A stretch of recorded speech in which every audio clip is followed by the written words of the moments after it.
Hi, this is Brad Constantine, and this is a podcast recording of the Old Testament.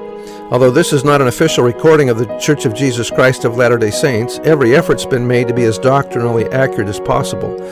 I'll be using for the text the Joseph Smith translation of the Old Testament, along with many commentaries from general authorities of the Church, BYU professors, Bible scholars, and others.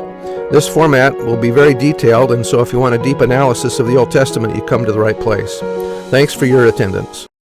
Hello, this episode is going to be for 1 Samuel chapter 28. And it came to pass in those days that the Philistines gathered their armies together for warfare to fight with Israel. And Achish said unto David, Know thou assuredly that thou shalt go out with me to battle, thou and thy men. And David said to Achish, Surely thou shalt know what thy servant can do. And Achish said to David, Therefore will I make thee keeper of mine head forever, captain of the bodyguard. Now Samuel was dead, and all Israel had lamented him, and buried him in Ramah, even in his own city. And Saul had put away those that had familiar spirits and the wizards out of the land. And the Philistines gathered themselves together, and came and pitched in Shunem. And Saul gathered all Israel together, and they pitched in Gilboa. And when Saul saw the host of the Philistines, he was afraid, and his heart greatly trembled. And when Saul inquired of the Lord answered him not, neither by dreams, nor by Urim, nor by prophets. Then said Saul unto his servants, Seek me a woman that hath a familiar spirit, that I may go to her, and inquire of her. And his servants said to him, Behold, there is a woman that hath a familiar spirit of Endor. I wonder if that's from Star Wars. Saul can't get an answer from the Lord, so he seeks a spiritualist. And Saul disguised himself and put on other raiment. And he went, and 2 men with him, and they came to the woman by night. And he said, I pray thee, divine unto me by the familiar spirit, and bring me him up, whom I shall name unto thee.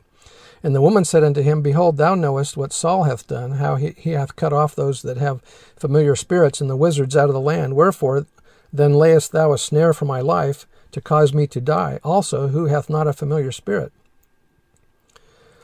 Mention has been made before of what it meant in ancient Israel to have a familiar spirit. Saul, now devoid of spiritual sensitivity because of his wickedness and unable to get an answer from the Lord, neither by dreams nor by Urim nor by prophets, sought out a medium, a witch, one who claimed to be able to communicate with those of the world of spirits.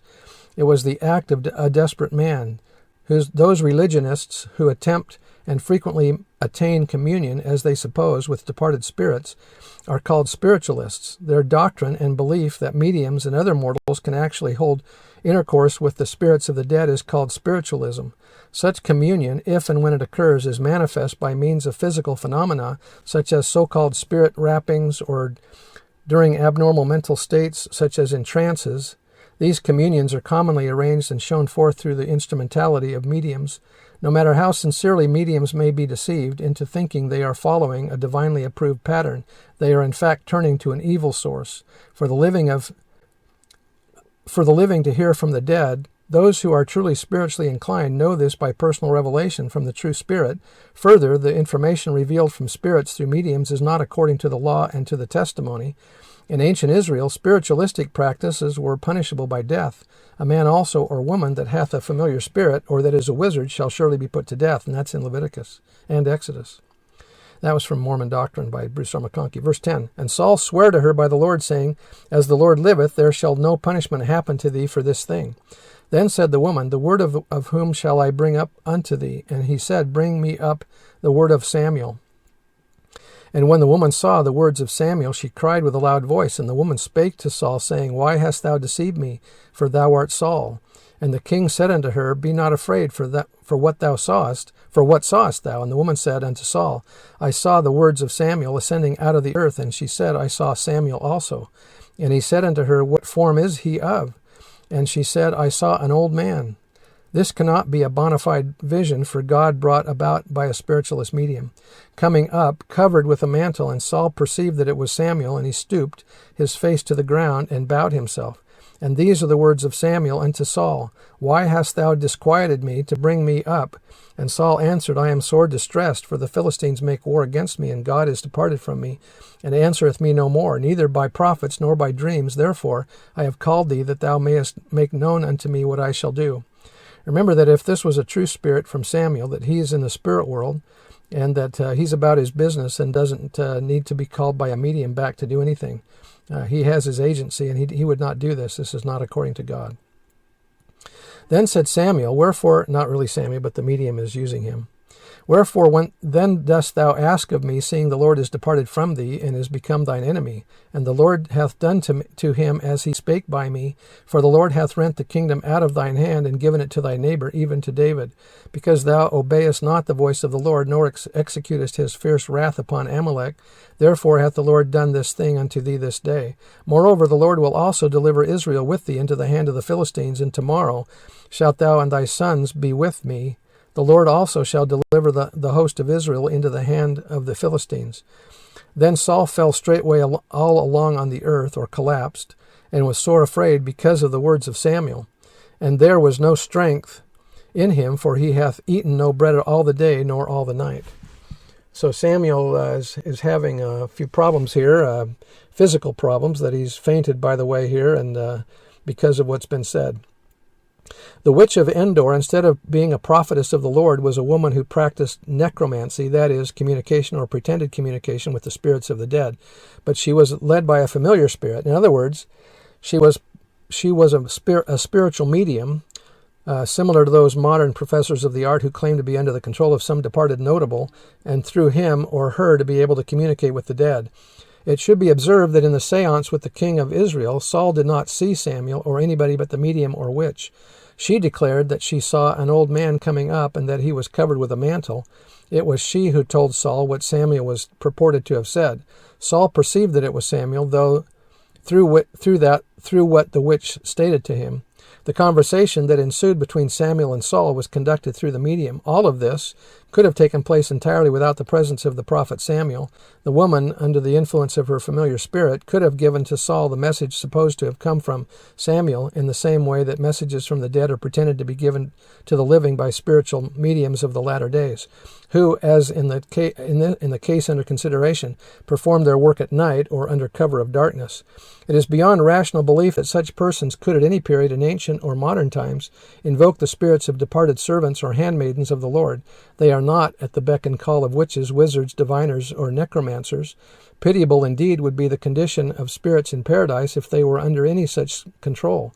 They would not be at rest, nor be able to enjoy that liberty from the troubles and labors of earthly life, which is essential to their happiness, but be in a condition of bondage, subject to the will and whims of persons who know not God, and whose lives and aims are of the earthy. That was by Joseph Fielding Smith. It has been suggested that in this instance the Lord sent Samuel in the Spirit to communicate with Saul, that he might know of his impending doom, but this view does not seem to harmonize with the statements of the case made in the Scripture, which gives the particulars. If the Lord desired to impart this information to Saul, why did he not respond when Saul inquired of him through the legitimate channels of divine communication? Saul had tried them all and failed to obtain an answer. Why should the Lord ignore the means he himself established and send Samuel a prophet to reveal himself to Saul through a forbidden source? Why should he employ one who had a familiar spirit for this purpose, a medium which he had positively condemned by his own law? But, it is argued, the prediction uttered by the Spirit which was manifested on that occasion was literally fulfilled. Israel was delivered into the hand of the Philistines, and Saul and his 3 sons and his armor-bearer and the men of his staff were all slain. It was therefore a true prophecy. Admitting that is perfectly correct, the position taken in this article is not in the least weakened. If the witches, wizards, necromancers, and familiar spirits placed under the ban of the law did not sometimes foretell the truth, there would have been no need to warn the people against consulting them. If the devil never told the truth, he would not be able to deceive mankind by his falsehoods. The powers of darkness would never prevail without the use of some light.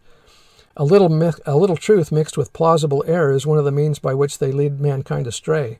There is nothing, then, in the history of the interview between Saul and the woman of Endor which rationally or doctrinally establishes the opinion that she was a prophetess of the Lord, or that Samuel actually appeared on that occasion. Again, that was by Joseph Fielding Smith. Verse 21, And the woman came unto Saul, and saw that he was sore troubled, and said unto him, Behold, thine handmaid hath obeyed thy voice, and I have put thy life in my hand, and have hearkened unto thy words, which thou spakest unto me. Now therefore, I pray thee, hearken thou also unto the voice of thine handmaid, and let me set a morsel of bread before thee, and eat, that thou mayest have strength when thou goest on thy way. But he refused and said, I will not eat. But his servants, together with the woman, compelled him, and he hearkened unto their voice.